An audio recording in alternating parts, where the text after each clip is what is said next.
What is up, everybody? It's Sam, Hoops to Homes Coleman, and today I'm going to show you guys why real estate agents are being put out of business.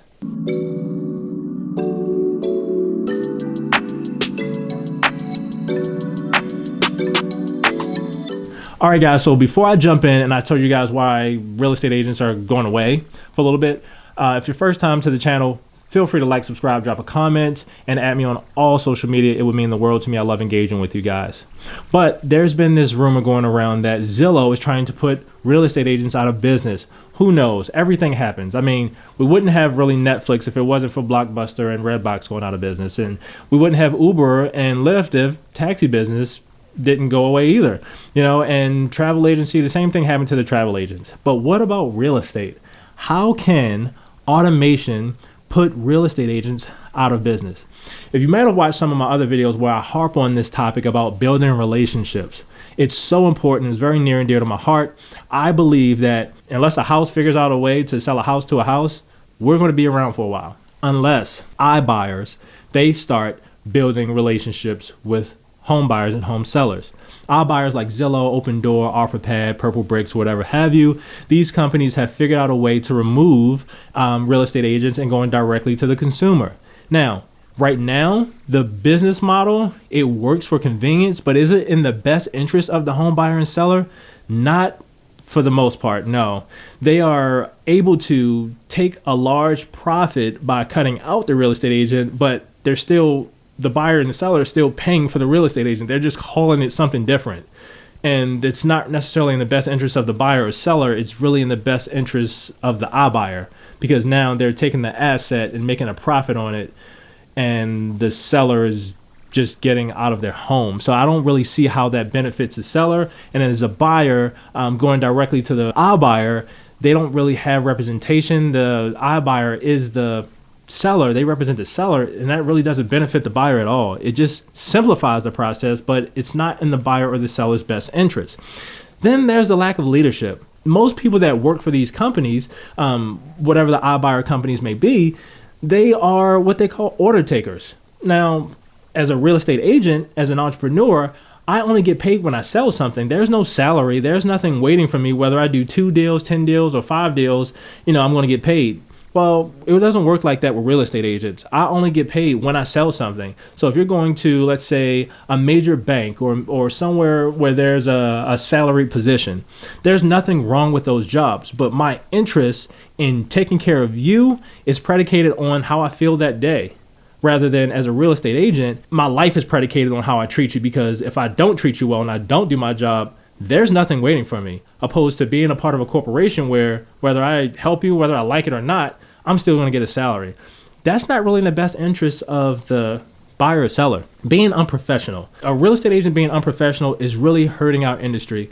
I honestly believe that it should be more difficult to get your real estate license, and there should be more time spent on teams and shadowing people to learn how the industry should be conducted, how the business should be conducted in this industry. Now, I am not perfect. I make mistakes. We're all human. Companies are flawed. Everybody has mistakes. Nobody is actually perfect, and that's understandable. But when it comes to real estate, these are the largest purchases or sales that people will ever make in their entire lifetime. And I don't think that we should leave that up to chance. It should be a professional that has proven results and a proven track record, not somebody that necessarily took a couple hours and now they're like, hey, I am licensed to do this job. I believe that there should be requirements to ensure that people conducting business in the real estate industry are very, very professional, because it's a big deal buying and selling homes. We're making it easy for Zillow because we're not professional, because we're not developing the relationships, and the industry leaders are selling our data to these companies because we let them. We pay for leads. We're so lazy. We became lead babies, where we would rather pay for a lead to get in contact with somebody rather than go knock on their door and find out how we can serve them in a better way. Now, if you're watching this video and you pay for leads, this is not an attack against you. You may say, well, you just don't have the right leads. But what's going to happen when those leads that you're paying for are now not your leads, and they just say, hey, we don't want to sell leads anymore. They're all ours. We own the brokerage. We have the market share. Go find something else to do. Then what? The relationships that you build with people are more important than the leads that you pay for. Now, is it streamlined by basically saying, hey, I can feed my team, I can do all these things by paying for leads? Sure, but when the lead making industry can make $5 or so million, but only $2 million is actually converted, is it the real estate industry or is it the lead industry that's actually profitable? I don't know. You figure that math out. But we're too focused on money. We're too focused on the commission. People can smell commission breath from a mile away. Why are we so focused on the commission? If we just cared about people, we gave more value, we did our actual job, we would get paid. So why are we focusing on the money? The money is a byproduct of us loving on people and doing what we're supposed to do. We shouldn't get a reward for showing up to a home inspection and knowing what is a big deal and what's not. We shouldn't be getting awarded for showing up to the final walkthrough. We should be doing those things anyway. We shouldn't be getting awards for knowing what's going on in the real estate market. It's our job. We're supposed to know how many homes on the market. What's the average price per square foot in the community? What are the floor plans? Who was the builder? When was the home built? Like, these are things that we should know.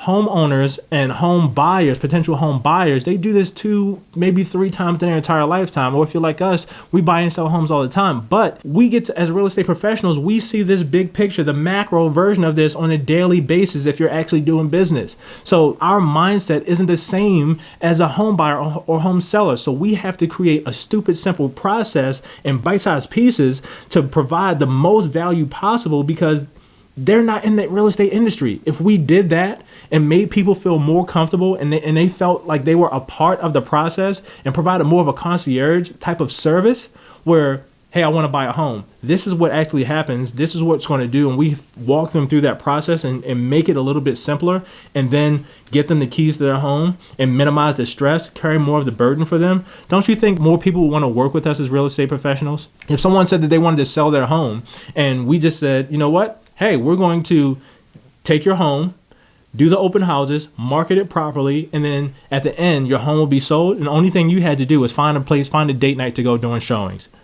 Don't you think more people would want to sell their home with us if we made that process a little less strenuous? Where if we were present at more showings, that we provided more value rather than just putting a lockbox on and letting people run in and out of their house and touch their stuff? We're not just door openers. We need to provide a higher level of service, and we won't go away. We're going to be here for a long time. I know I am. And as they say, cream always rises to the top. If it's your first time joining me, again, like, subscribe, drop a comment. I love engaging with you guys. Add me on all social media. I will see you on the next video.